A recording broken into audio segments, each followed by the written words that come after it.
The topics and opinions expressed on the following show are solely those of the hosts and their guests and not those of W4WN Radio, its employees, or affiliates. We make no recommendations or endorsements for radio show programs, services, or products mentioned on air or on our web. No liability, explicit or implied, shall be extended to W4WN Radio, its employees, or affiliates. Any questions or comments should be directed to those show hosts. Thank you for choosing W4WN Radio. Get ready to be amazed. Get ready to know things that nobody could know. Get ready for Recovery Wednesday with America's original radio psychic, Dr. Linda Salvin, along with Candy Finnegan from the Emmy Award-winning television show Intervention. Candy brings her more than 30 years of experience dealing with all areas of recovery. Listen as Candy and Dr. Linda bring expert guests into the conversation to bring your recovery to the next level. Together, they bring you the tools and techniques that bring balance and serenity to your life. For nearly 30 years as a syndicated talk show host and metaphysical clinician, Dr. Linda has helped thousands of people worldwide solve problems on the air and in person with her insights and solutions. So pull up a chair, turn it up, and get ready for a visit with the one and only Dr. Linda. And now, live from Los Angeles, ladies and gentlemen, Dr. Linda Salvin. Hi, welcome back to Recovery Wednesday. I am Dr. Linda Salvin. My co-host Candy Finnegan is coming on right now. We're going to be talking about families living with addiction. Hello, Candy Finnegan. How are you today? I'm having a very wonderful rainy Wednesday. It is a rainy Wednesday, and I hope it pours all day and all the plants get what they need with the water and replenish the earth, because we need to get rid of all the garbage out there. It'll just wash it away. We'll see. What's going on otherwise? You're working in recovery with some people and, the children. You're doing it. Why don't you talk a little bit about what you do outside this? Because this is not just I'm still certainly an interventionist. I still do a lot of interventions. I actually, to be perfectly honest, turn down a lot of them now. Since being on the show, there's a million interventionists. And it's meaning the A&E intervention show. Yeah, and that created a whole new buzz and a lot of people thinking and wanting to be interventionists, which is fine. But it's turned into the more you charge, the better you are. And I'm not a believer of that. So I've turned down people who call and shop for interventionists. And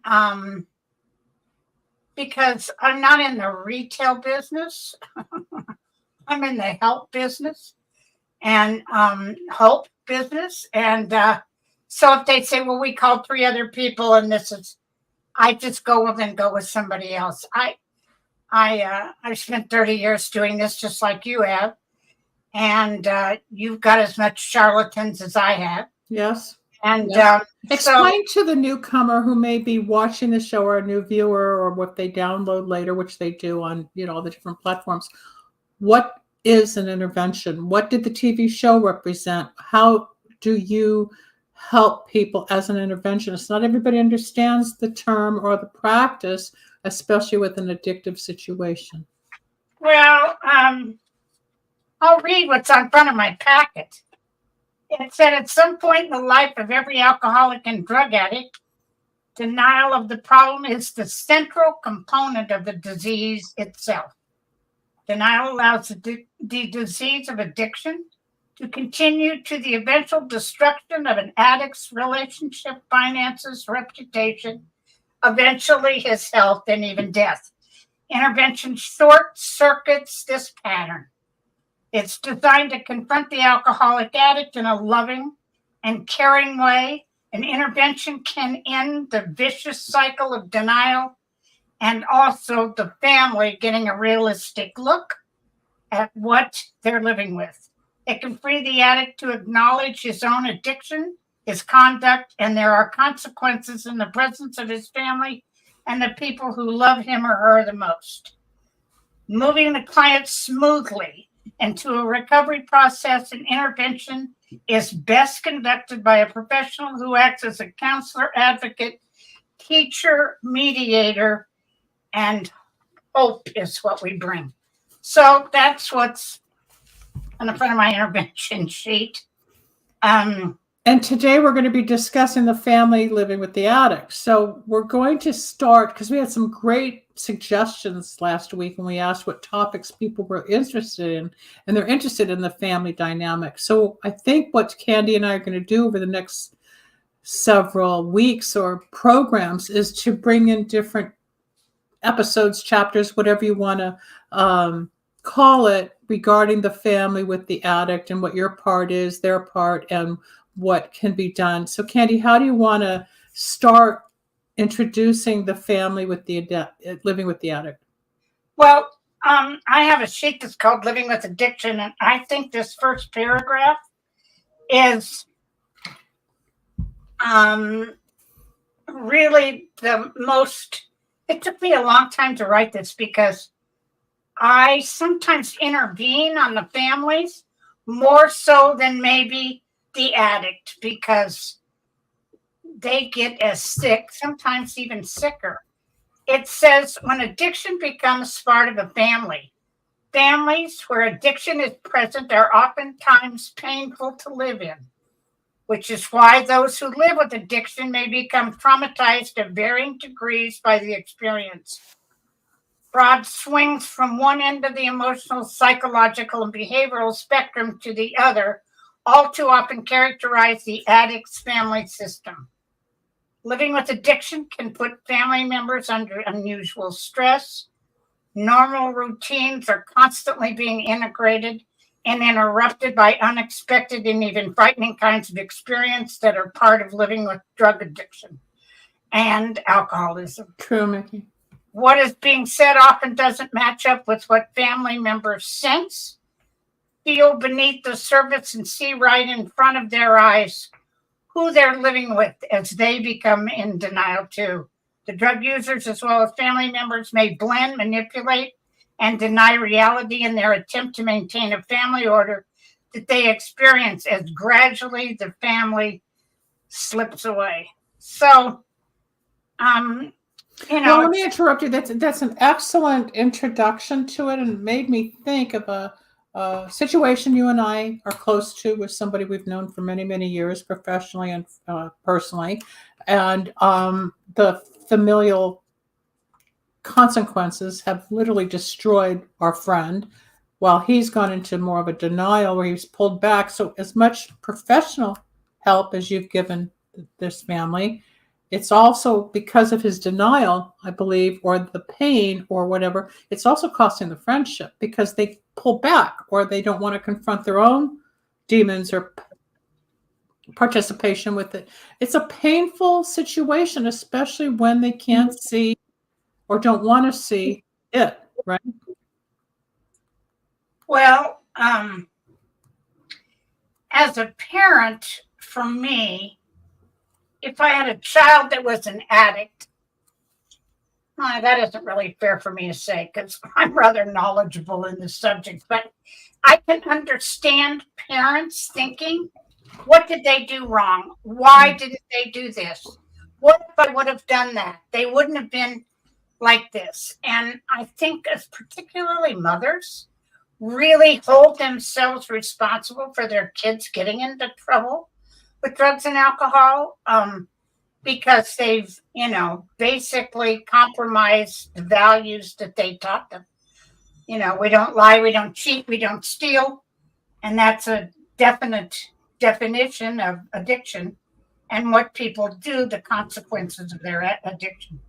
So, and I think it also comes in that it's different. If it's a husband or a wife, it's very different. Between them and as spouses, you mean, in their relationship? Instead of a child or they can blame the kid, or they can take blame and displace it rather than looking at themselves, right? They use it as the pawn or the object. Yeah. I find with men living with an alcoholic woman, they set these life patterns up and these scenarios where they kind of know what to expect, when their loved one picks up the drink. Not so necessarily with drugs, but with alcohol. The old saying is, we don't drink until 5. Well, it's 5 somewhere. Thursday or Saturday or something. Yeah, on certain days, certain times. So I think that we make excuses where they're going to get better. They promise they'll never do that again. They become entrenched in the whole system, the family system. And you hear kids all the time, as you do, when we sit in support groups about how they lived with an alcoholic mother or father and how they were never going to do that. And here they are, thank God, here they are. So yes, it's very, I think it is passed down by generations. I think it is genetically, and you know more about this than I do, genetically predisposed. I agree. My son had an 81% chance of being an addict and an alcoholic because both of his parents were. But I educated my kids from the minute I got sober to, you don't have to live like this. And you have a higher tolerance for things because of this. And watch yourself. And so far, so good. Knocking on wood. Country had a question. Let's bring that back for a second. Candy wasn't watching the screen. Let's see do you think the addict's intent is to lie, or do they even realize what they are doing? You don't. It's almost like being pathological. Yeah, because you protect the disease. That's why the weirdest thing, and you and I have spent hours over the last 30 years talking about this, it's the weirdest thing that you don't know how sick you are. So one of the interesting things with being an interventionist is that I have statements, I don't write letters, but somebody will say, well, at Christmas time, when you didn't show up when we waited for you for 50 minutes to start dinner, and you finally showed up 2 hours late, the minute that comes out of their mouth, the addict alcoholic will go, well, I told you I had car trouble, and you didn't offer to come and get me. And, it's like, it's like I didn't have enough money to buy presents. I didn't want to show up. And when you've had enough and you don't buy into it anymore, one person can literally ruin a whole holiday. Mm-hmm. And I've seen it over and over again. So when you're ready to say, you're welcome to come, but we're eating at 6:00, whether you're there or not, instead of, oh, they just texted, they'll be here in 10. Oh, they'll be here in 30. Oh, their car broke down. And then waiting while everybody else is waiting and waiting. And so it goes down to boundaries, familial boundaries that you got to hold to instead of enabling all the time. But it takes a long time to understand. Yes, it does. And one of the hardest things I've run across over and over again is a mother, and I deal mainly more with mothers than I do with dads. They'll show up, but they don't want to rat. Is that Candy?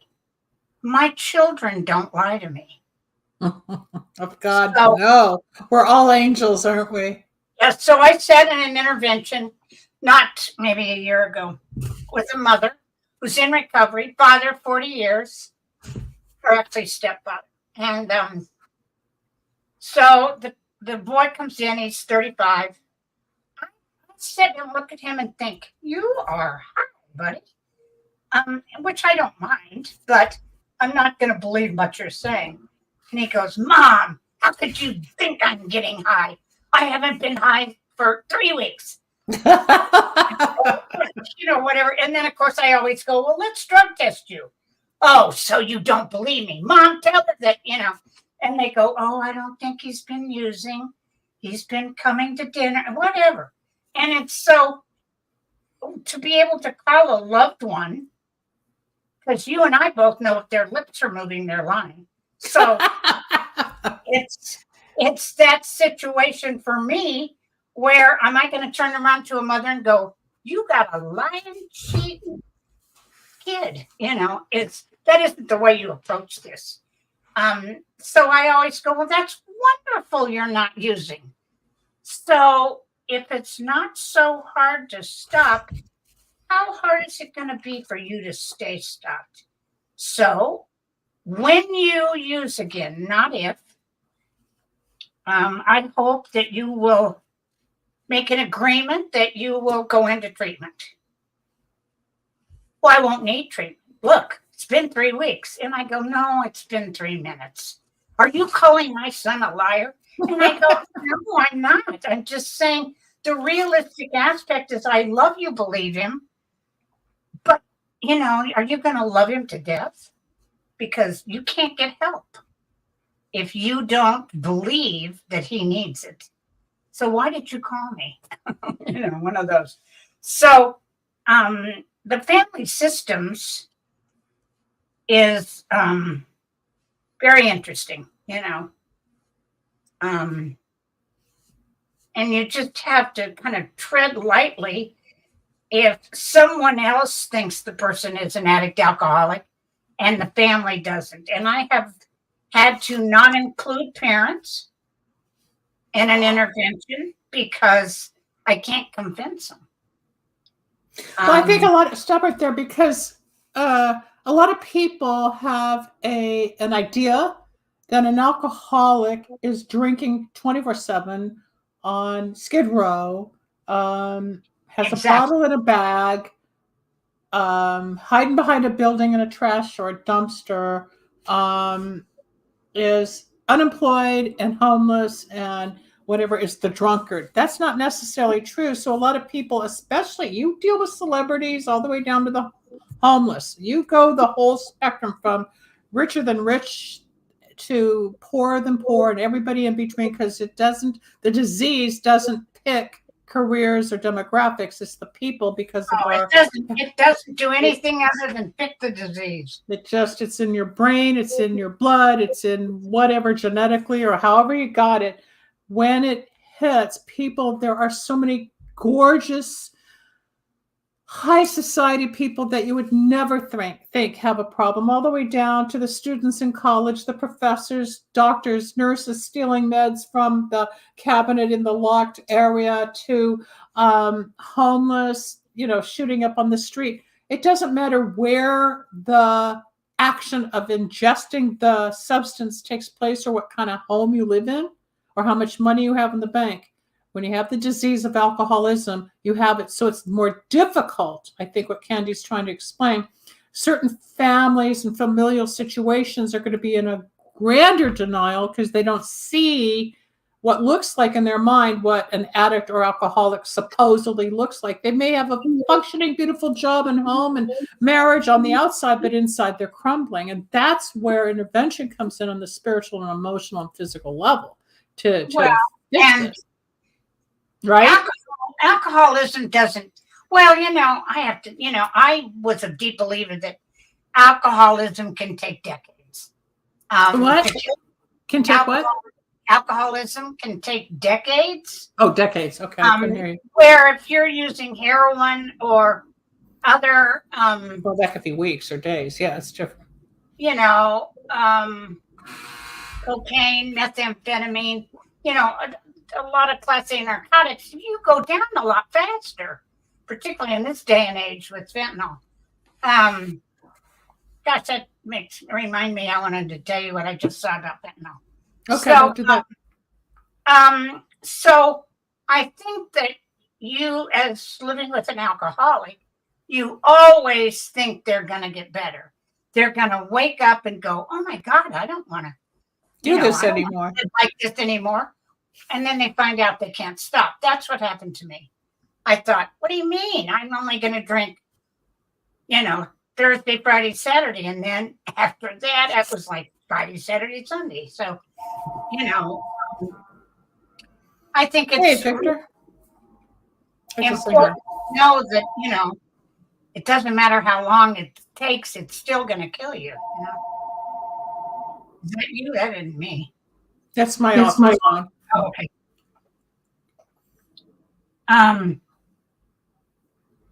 So, you know, I think that and it's difficult to teach, as we've talked about in your family, my family, to teach boundaries, because it looks like you're being mean. It looks like you don't care, you don't love them, and that you're being critical.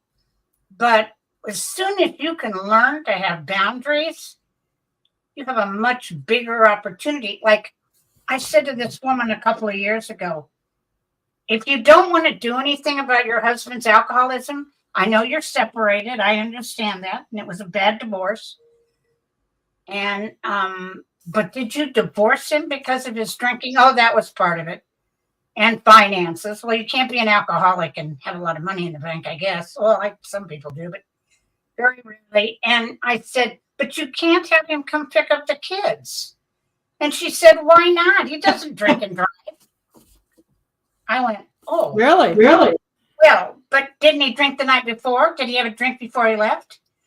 And you're trusting a 3 and a 6-year-old with a man who passes out and comes to? Well, you don't know that. And I said, I kind of do. And, why don't you sit down and talk to the kids? Because I bet they walk in that house, sit down and watch cartoons. I mean, they're not out having a good time. No, or they're on their video or whatever, right? They're distracted. Yeah. And one woman said, well, he has this wonderful group of friends. And I said that hang out in a bar and he takes the kid, and he buys a new coloring book every week. We make excuses for people that you shouldn't be making excuses for. Are there signs to look for when trying to find out if you're dealing with an addict? Of course. Well, it's easier with addiction. I think the hardest addiction, personally, is pills. Because I could turn around right now, grab my soft drink and gulp 2 pills down and you wouldn't even know it.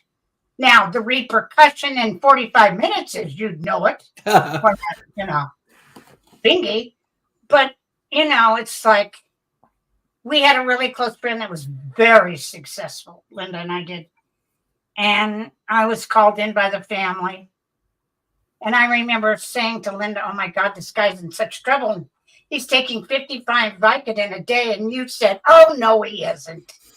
He couldn't be. How do you take that? And I said, you set your alarm at 5 o'clock and take 5, and then you take 5 more. You got to talk about that 10 times a day. And then you take it at 8 and 10 and 12. And it's like, and by the way, he died of this addiction. It did take him a little while. He went in and out of rehab, in and out of detox, was such a wonderful man and very successful musical family. And, it's like there wasn't any stopping him. I did 2 interventions on him. He went to treatment 3 different times. I think he went to detox 5 or 6 times. He was in and out of the hospital when he would run out of drugs because he was drug seeking. So, their pills are deadly. They're deadly. And anything that's benzodiazepines, Valium, Librium, Ativan, Klonopin, there's another one I always forget, and Xanax, that is the longest, most brutal detox because you can titrate them down, but it might take 2 to 3 weeks, and you still have repercussions a couple months later, as we've both seen. So, and I'd say 50% of them, I'd say 75% of them start with a prescription. And it grows from there. I personally started on diet pills at 13, and by the time I was 24, with all the different types of pills I had acquired through doctors legally, not knowing I was addicted, to stay thin, not to get buzzed, but to stay thin and not eat. So, I was conditioned at age 13. That was a very young age to start taken back then. I think it was ionamine and Preludin, you know. No, that didn't hit till my college days. And what was it? And fen-phen. Oh my God. Fen-phen came. I didn't do the fen-phen thing. That was after I stopped all that stuff. But I was desoxin, dexamine, Dexamil, Preludin, ionamine, all that stuff, and of course whatever. But it, you know, supposedly kept me thin. It kept me buzzed to get through grad school. I'll tell you that. But I was also very thin in grad school. It worked until the cigarettes stopped, and then, you know, addiction's horrible. It's one thing to be in it, but when you stop, and the pain and the emotion and the struggle and the confusion and the waviness of the up and down. For me, if a doctor gave it to me. God, I hear that. Look at this prescription. It's got my doctor's name on it. Yeah, well, they didn't know back then. They do now. Does the doctor know that you abuse it? Well, I don't, you know. I didn't abuse. I just couldn't. I would take 1 or 2 a day as prescribed, but it was the long haul. Everybody's different. Not everybody. I didn't take 5, 10, 15 a day ever. I never OD'd or took a lot of pills, but it was just being addicted that when it came time to go cold turkey, it was horrible after 11 years. Well, this guy that was 32 years old, my wonderful family, he was taking 47, 20 milligram Adderall a day. And Adderall is an ADHD medicine that is the most abused drug on college campuses, because it used to be in my day no dose or a whole caffeine. And now they sell Adderall, which is a amphetamine salt. And amphetamine and methamphetamine are very different. And it's legalized speed. And you can get it. Wouldn't that blow out your heart? Depending on the dosage. Well, this guy was a big old guy. God, he was huge. He was a linebacker with the NFL at one point. It would blow out your heart eventually. But I think maybe, you know, it would drop you every 4 to 5 hours. So you had to keep it up because it would dissipate really quickly. Cocaine and methamphetamine and amphetamine and all of that stuff goes out of your system so fast. Anywhere between 12 and 18 hours, it'll be out of there. No dose was over the counter. Oh, yes, it was. It was pure caffeine tablets. And I used to take it for finals, and I'd be shaking so bad I could hardly take the final. Because I didn't drink coffee back then. I drank beer. And I drank Kahlua because I didn't like beer. Yeah. I can remember thinking as an addict, I don't want to become an addict. I don't want to become addicted. I already was addicted, not knowing I was addicted, because I thought addicts were like heroin and you know, needles in my arm, not knowing that taking a pill every day was an addictive behavior, or smoking 2 packs a day was addictive. Didn't see it that way because growing up, everybody smoked in those days, my mom included, or people at school. That was back in the 60s, 50s, and 60s. It was a lot different than the non-smoking of today, or taking the pills. It was, you know, vaping's a whole nother thing. And as we've talked on other shows, it's ruining the lungs even faster by taking in the chemicals that are in the, what is it, a solution? What do they call it? What's the solution that they're inhaling? What's it? What nicotine. It's straight nicotine with flavors. Mm-hmm. Because we were told that nicotine is not carcinogenic. It's the tobacco and the substances that, like saltpeter and all the rest of this stuff that is in cigarettes to burn even, and to keep the bugs out of the tobacco and all of that. And so nicotine, as in caffeine, any of those enes, were not carcinogenic. So you start in with a couple of drops of this nicotine solvent, and you know, probably within 4 or 5 months, you're smoking the equivalent in these vapes that you hit every 10 minutes you are smoking the equivalent of nicotine for 3 packs of cigarettes. And the bloodstream is where the addiction comes from, because it gets into the blood via the inhalation. And people who vape don't think they're smoking. Of course not. They just think I they're quit cool. smoking 2 years ago, and then hitting that thing on planes, no matter where it is. Somebody had an interesting question about how we knew when it was. Bring that question up. It wasn't hard to ask for help at all. It was just, for me personally, I was 31 when I got sober. I was 24 when I came off the amphetamine run, because I was put on them at 13. And when my doctor retired in San Francisco and I was here in LA, I thought I better fly to San Francisco and get another prescription. But I didn't know I was addicted, even though I'd already gone through grad school studying addiction and trying to figure out what was wrong with me.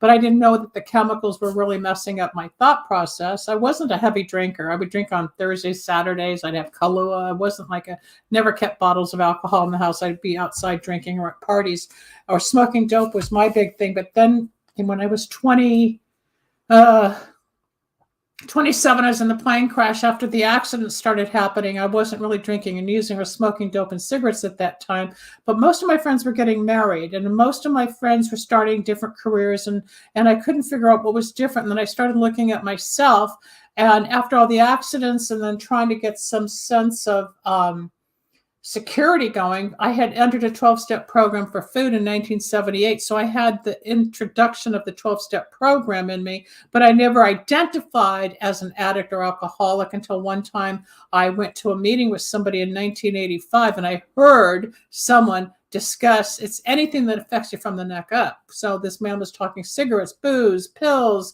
pot, and all of a sudden this guy who was talking and sharing just said everything I could relate, almost everything I could relate to. So I started looking at myself, and that's when I felt like it was time to change my behavior and clean it up, because my friends from college or high school or whoever was around me at that time seemed to have a different life stream going, not just with the traumas I had gone through with the accidents, but I knew internally I needed a change. And that's when I finally said, okay, I'll go to a meeting. And I had a choice. They always would say, don't quit 5 minutes for the miracle. And every time I think, I'm just going to get back and smoke some dope or drink some Kahlua.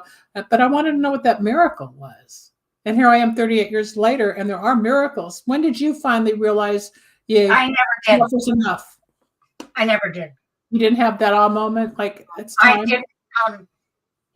My husband traveled all the time. He was a very successful musician, and I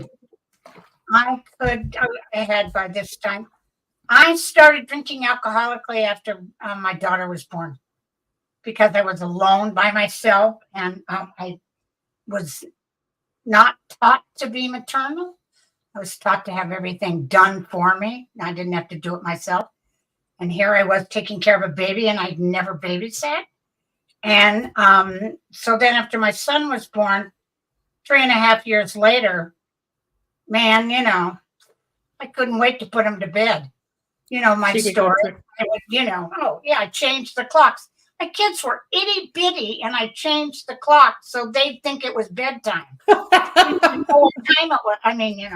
So to answer the question, it's an individual situation on me, and the reason I got sober is she was going to take my kids, because she was a social worker and a bailiff and the welfare in a small county in Ohio, and she wasn't kidding. She said, my children and my grandchildren, she only had my 2 kids at the point, are not going to be raised by an alcoholic mother. And I kicked her out of the house, even though she was 6'1".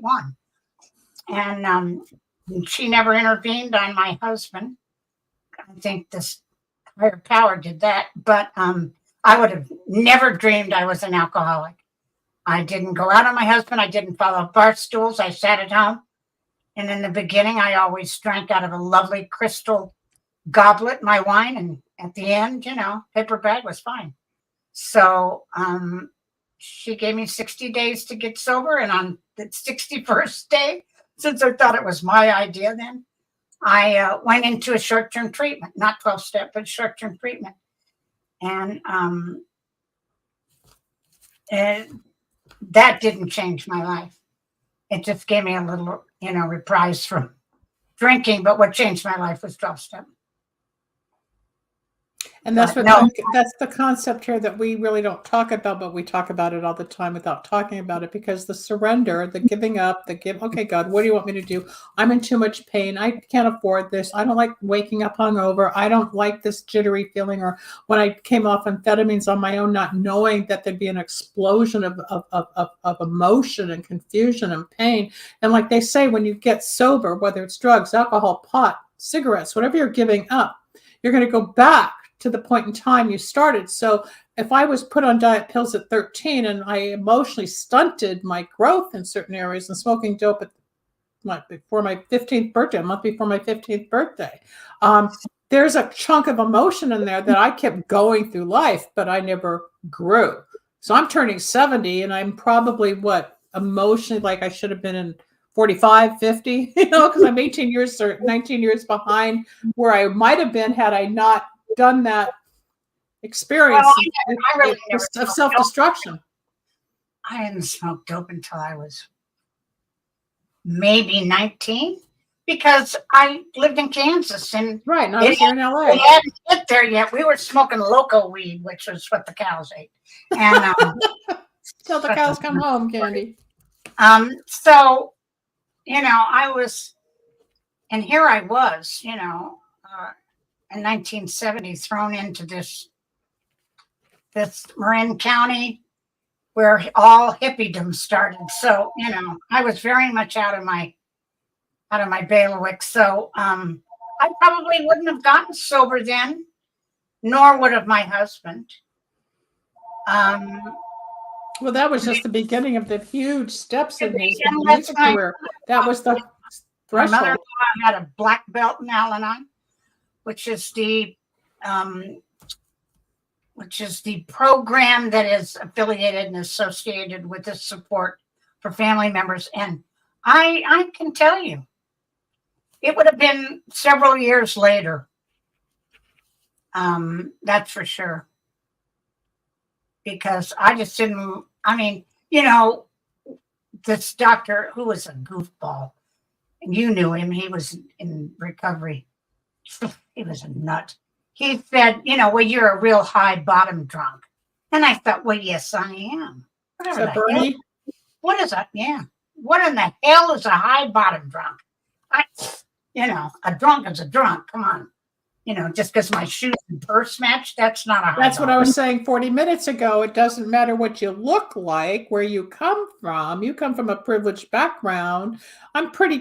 Come from a pretty privileged background as well. So you wouldn't think I tried to live this double life. Like, I look great. No one's going to know this secret life I have of the pain or the darkness or the behavior or the whatever. And that's what we do, is we're in denial to show like we're okay, but inside we're crumbling. Then you take away.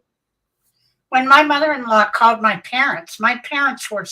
mother was so furious. She never, ever thought I was an alcoholic, because she never saw it. Right. When I would go back to Kansas or she would come to visit, I was on my best behavior and I could hide it like nobody's business. My mother didn't drink because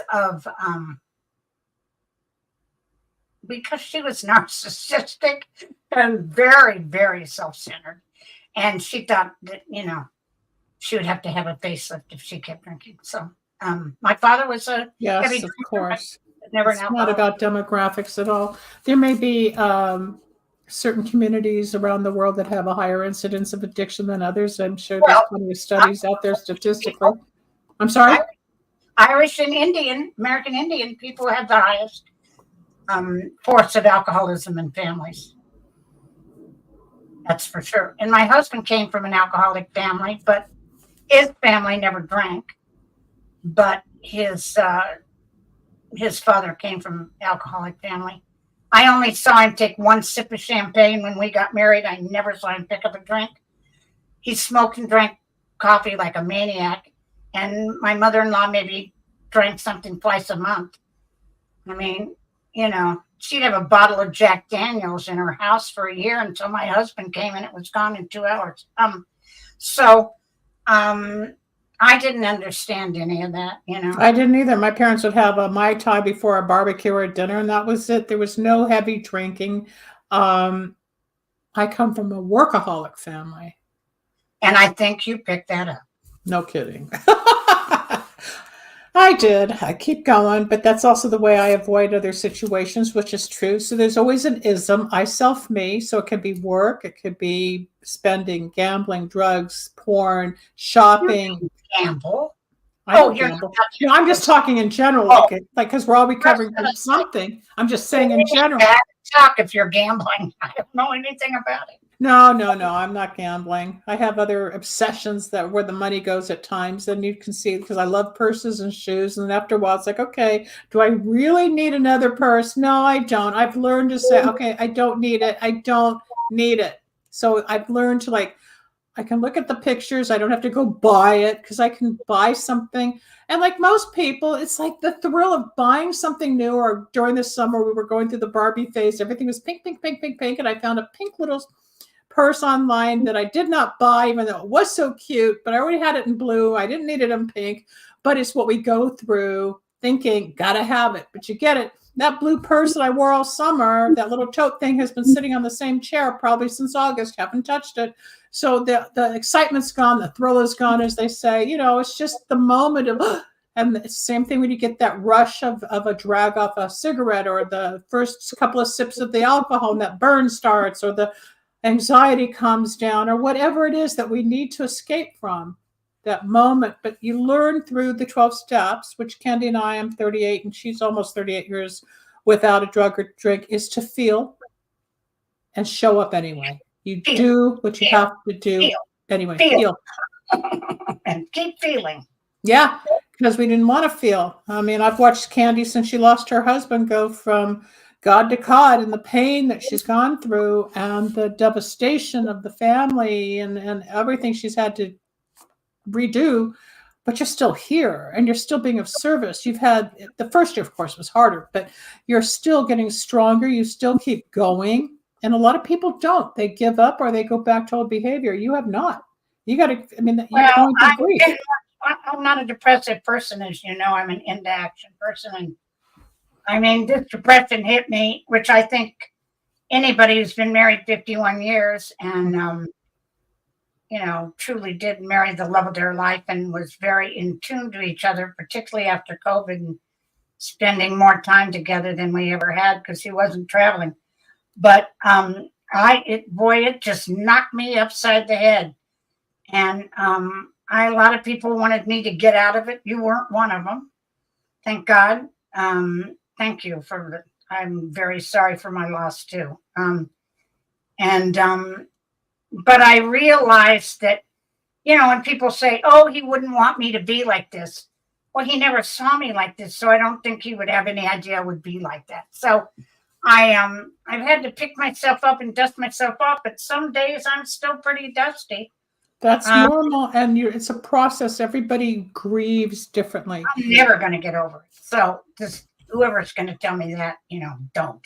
No, it doesn't. It gets easier, but it doesn't go away. It's almost 15 years from my mother. I remember calling you that morning and saying my mom died. It's almost 15 years. Huh? You were at your mother's house. Yeah, I went that morning after my dad called, and I came back, and I called you that day, which was March 19th, 2009. I said, my mom died. And I had seen her the day before. She knew she was dying. I got a visit from my grandmother in spirit. And I said, oh, Grandma, I thought you were dead. She said, no, I've just been away. I said, well, Mom's sick. Oh, she'll be okay. My mom died the next day. But I told my mom I had that visitation. I said, Grandma came to my dream. What'd she say? Oh, you'll be okay. My mom called me, wanted me to come up and visit. And I drove up to where the house is. I cried all the way up because I knew. And then I'd leave her in the den. I'd go in the kitchen, cry, come back out to smile, because that's how we lived our lives. Till this day, I still regret not being able to say everything I wanted to my mother and loving her or accepting her or apologizing or whatever as a daughter, because our family dynamics were never that openly expressive. And I just remember saying, Mommy, I'm scared. She goes, it's nothing, don't be afraid. And that was probably it. I said, I love you. I'll talk to you tomorrow. Well, tomorrow never came, but I did hang over her body for about, 3 hours. I didn't have that privilege because of my brother. I wasn't communicating. You had a whole different experience. Yeah. And things had changed so drastically when she got sick that there wasn't much I could say. Yes, I do a whole lot of stuff a day at a time. So that's one of them, you know. I still thank my higher power every night for letting me help others and bring hope to people and, you know, to try to, you know, bless the people I love and to shut my mind off. It's a busy place up there. The chatter, it's like a committee. We call it the committee. You got all these voices. Then all of a sudden you just go, take a breath, be still for I am God. Stay in the moment. The chatter is either in the past or the future, but right now, we're okay. Right now, right now, right now. It's okay. Before I went to bed last night or something, I'm not a TikTok person, but you've become one. It popped up and it said, if you get up every morning and repeat 10 times, thank you for the life I have, thank you for the life you've given me, and thank you for the life that I can help others 10 times, then you go in a mirror and hug yourself and tell yourself 10 times you love them. And then you take 3 large breaths, 3 very quickly, 3 very slowly, 3 very quickly, 3 very slowly. And you do that 3 times a day, it'll change your life. And I got up this morning and I forgot to do it. So it's, you know, okay, I'm going to try that one. Maybe that'll work. I realized it about 10 minutes before I went on today, and I thought, I forgot to do that. I'm going to have to write myself a large note. That's another action to take. You already have enough of how to center yourself, quiet that mind, and be of service, Candy. You don't need that. That's someone else's tool. We're coming to the end of today's broadcast, folks, and today we've been talking about the family and addiction, and we love your statements and questions that you pop up on screen with us. So we're going to continue. The last thing I want to say about living with an addict is one thing. They're not going to stop. You have to stop your behavior. Ask for help. It's not your fault. You didn't pick up the drug. You didn't pick up the drink and make them do it. And don't let it go on too long. Help is a million places around you, and ask for it. Because in this day and age, it's everywhere. It can slip away. Thank you, Candy. Thank you, Linda. Stay in the green room. We'll be right back. This is Dr. Linda Salvin with my co-host and friend, Candy Finnegan. We're talking about the family situation with addicts in your family. It's not always easy to detect. Not everybody's going to be sleeping all day and being manic or whatever. But when you're really willing to see yourself or somebody that you care about or a friend, reach out. There's plenty of help out there, especially if you want to contact Candy Finnegan or me. You can do so. All the information is at the end of the broadcast. Until next time, everybody, have a safe day, safe week, and we'll talk to you soon. Bye-bye. Thanks for joining us. We hope you enjoyed Recovery Wednesday. You can reach Dr. Linda at 888-509-1077 or at lindasalvin.com and Candy Finnegan at candyfinnegan@aol.com. Need a breakthrough of your own? Ready for answers or insights nobody else has? Reserve your own one-on-one in-person chat. Dr. Linda isn't just for other people. Dr. Linda gets results for you. And it's easy. Contact details are on screen now. Just click on lindasalvin.com or call toll-free 888-509-1077. That's lindasalvin.com or toll-free at 888-509-1077.